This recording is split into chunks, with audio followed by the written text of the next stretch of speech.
I told my mom I was going over to my friend's to work on a school project, and she insisted on driving me. The plan was she'd drop me and drive off, and I'd sneak out of my friend's back door and run across her yard to the nearby park. After making out with Jamie, I'd run back to my friend's and my mom was none the wiser, except that one night when everything went wrong. We were kissing under our favorite tree that was totally hidden from view when a voice came out of nowhere. My mom's voice. "Hey, you two, what do you think you're doing?" I froze. This was quite literally the worst thing that could ever happen to me. We had to get out of there. Jamie is a bit of a ninja, so climbed up into the tree, leaving me standing there all alone. And then I just bolted. Now, my mom knew what I'd been up to. She'd make my life a living hell. I didn't know where I was running to. I just knew I couldn't go home. I was running so fast, I thought I was going to pass out. I couldn't get her face out of my mind. She looked so disgusted and disappointed in me. I'd never live this down. Suddenly, I got a message from Jamie saying, "Go to the school. I'll meet you there. The music room will be open." Jamie's dad was the school janitor, so this was perfect.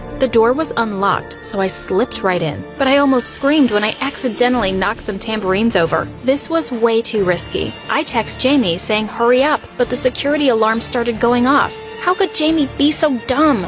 This was the worst hiding place ever. In my mind, I came up with some other ideas. I could hitchhike across the country, change my name. I would do anything to avoid having to confront my mom about this. Jamie started banging on the door, so I quickly answered it. But it wasn't Jamie. It was Brad, the local policeman, and he looked very surprised to see me. "Charlotte, I didn't think you were the type to sneak into school." Then he called my mom and said he'd found me and would bring me home right away. I begged him not to, even offering to give him my pocket money, but he just laughed and said my mom was a good woman and didn't deserve to have her daughter disrespecting her like this. Oh my God, had my mom told him about the kissing? As we pulled up to my house, my mom was standing on the porch with her arms crossed. She came running over and hugged me tightly, too tightly. Honestly, I could barely breathe. And then she turned to Brad and said, "Oh, thank you for returning my baby. I was so worried about her." Okay, this was weird. Had my mom not realized it was me in the park? What was going on here?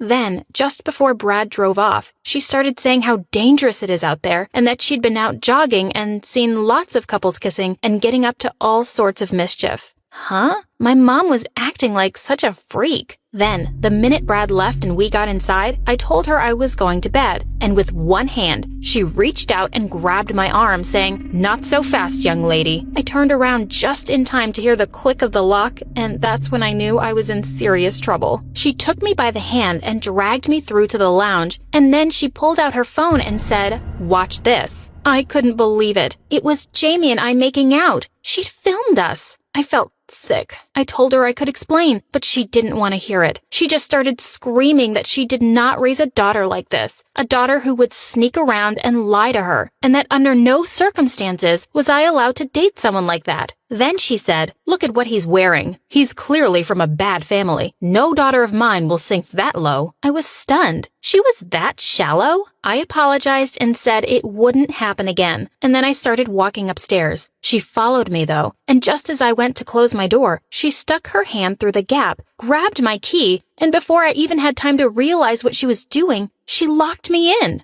That's also the moment I realized that my phone was in the hall, and my mom would now see all the conversations between Jamie and I. I ran over to my window and looked down, wondering if I'd survive if I tried to escape. Then I felt someone watching me. My mom's eye was right at the keyhole peeking through. Then she said that I was a dumb kid to use my birth date as my phone's password. She was on my phone. No! I begged her not to look, and she just laughed and said, "Too late. I'm going to call Jamie's parents and tell them they've raised a bad boy. You will never see this boy again. Do you understand?" No, I didn't understand, and things were about to get way worse. For starters, my mom had already removed my laptop from my room before Brad had even brought me home. It was like she planned this so she could keep me as a prisoner. All because I'd been making out with someone? Give me a break. The next morning, I woke up and got dressed for school. I shouted to my mom to open the door, but she didn't reply. This couldn't be happening. The next moment, I heard her on the phone. She was talking to the school, telling them that I was suddenly unwell and I would be off for the week. I started to scream in the background, saying I was fine. And then my mom told the school she had to run because I needed her. No, I did not need her. I needed to get out of this prison. My mom had officially taken strict parenting to the next level, and all I could think about was how much I missed Jamie. We hadn't spent an evening apart in weeks, and we texted nonstop. I felt like I was going to die in there, and Jamie wouldn't even know.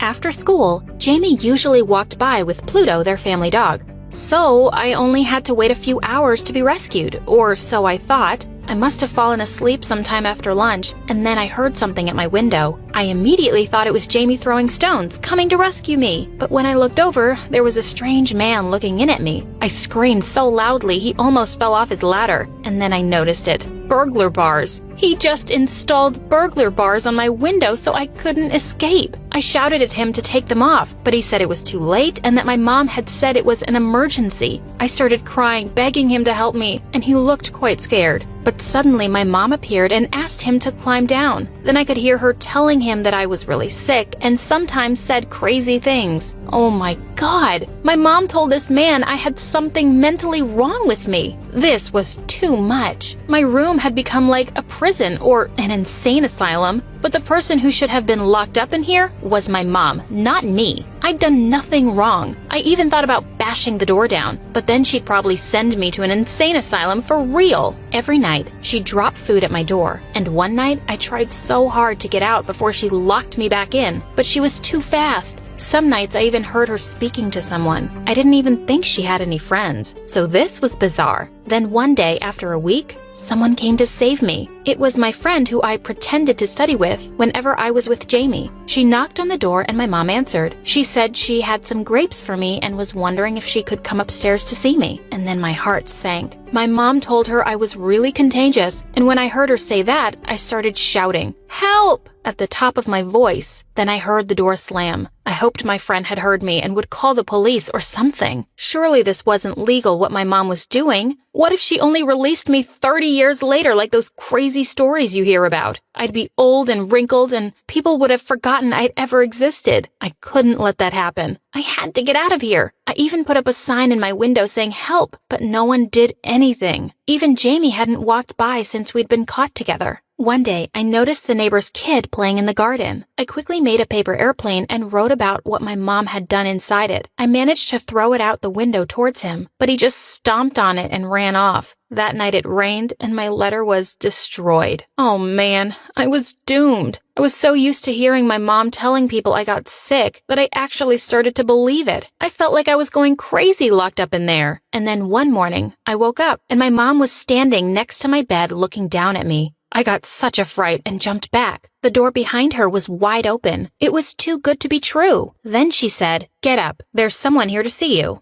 My heart started racing. Was Jamie downstairs? What would I wear? And then reality kicked in. My mom had locked me up for almost 2 weeks. I turned to her and asked how she could do this, but she just pushed me towards the stairs and told me it was rude to keep my guest waiting. I ran down the stairs, but it wasn't Jamie. I mean, obviously. Instead, it was some guy I'd never seen before. He looked super dorky, and when he saw me, he leapt up and ran over to me saying, "Charlotte, my darling, it is so good to finally meet you." Whoa, who was this guy? I started backing up towards the door, but then I felt my mom's hand on my shoulders and then her creepy voice in my ear whispering, "Be nice to him. I found you a new boyfriend. You don't need to worry your little heart about your precious Jamie anymore. I broke up with him for you." At that, I almost pushed her. She just giggled and said, "Play nicely or you'll never see your phone again." Then she walked off to the kitchen, leaving me standing there with that strange guy. I ran over to him and told him he needed to help me. I asked him if he could call the police, and he just laughed and said, "Whatever for?" So I told him that my mom was crazy and that I didn't even know who he was, and he looked surprised and said we'd been texting for a week now. He even showed me our texts, and then he pulled up my Instagram and said it was so cute how my mom posted daily updates for everyone about my sickness. What? This was mental. I told him it wasn't me. "What wasn't you?" my mom said. She was still behind me. Then she apologized to the guy whose name was Jerry and said that I was still a little unwell and that my meds made me confused. Then Jerry said, "Shall we go?" Go where? Jerry then took my hand. Ew!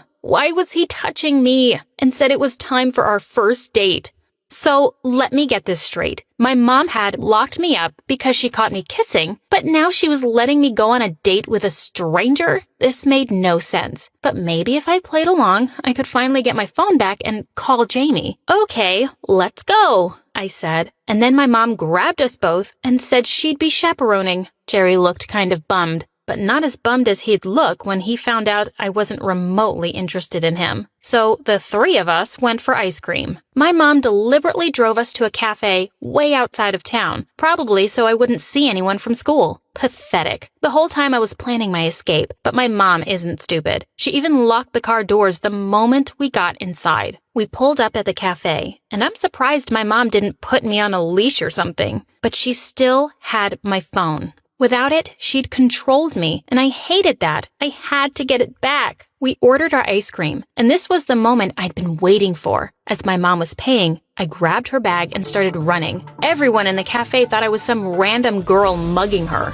I knew my phone was in there, and that was all I cared about. I looked behind me, and there was like 2 security guards, plus my mom and Jerry chasing me. But I was fast. I made it to the bathroom just in time to lock the door before they reached me. They were all banging on the door, screaming that I was a thief. I almost laughed. I'd just been locked up for 2 weeks, and now I'd chosen to lock myself up again. I grabbed my phone and called the police station. Brad answered, and I told him that my mom had been keeping me locked up for 2 weeks. I expected him to say he'd come right away and arrest her, but he just chuckled and said my mom had told him that I'd say that. Then he asked if I was feeling better. I hung up on him. My mom had brainwashed him. Next, I tried to call Jamie, but no one answered. Then I texted, saying what my mom had done and begging for help. I wrote down where I was and I said, "Please come quick." I could see Jamie had read the message. Now all I had to do was wait. Meanwhile, Jerry and my mom were on the other side, and it didn't sound like they'd given up anytime soon. I felt like I was destined to be locked up forever. But then after about 10 minutes, my mom said, "Charlotte, open the door. There's a girl here who needs it. She's desperate." Then the girl said, "Please, I'm bursting." I would have known that voice anywhere. I threw the doors open and ran into her arms. My mom looked so confused and asked if we knew each other, and I said, "Oh, this is Jamie. I thought you'd know that. Seeing as you've been texting her, you should have seen my mom's face. She looked like she was about to explode. She was so stunned, she basically froze, and Jamie and I started running towards Jamie's car. Then my mom screamed, "Get back here right now, or I'll—" I interrupted her and said, "Or you'll what? Lock me up for 2 weeks? Oh no, wait, you already did that." By then, a huge crowd of people were watching and my mom looked mortified. My mom came running over, and by then she was crying, but I honestly didn't care. She deserved to be humiliated 1,000,000 times over for what she'd done to me. Jerry just stood in the background saying, "Hang on, you're a lesbian? So you aren't interested in me?" Oh, Jerry, get with it, I thought. We got in the car and started to drive off, but my mom jumped onto the front of the car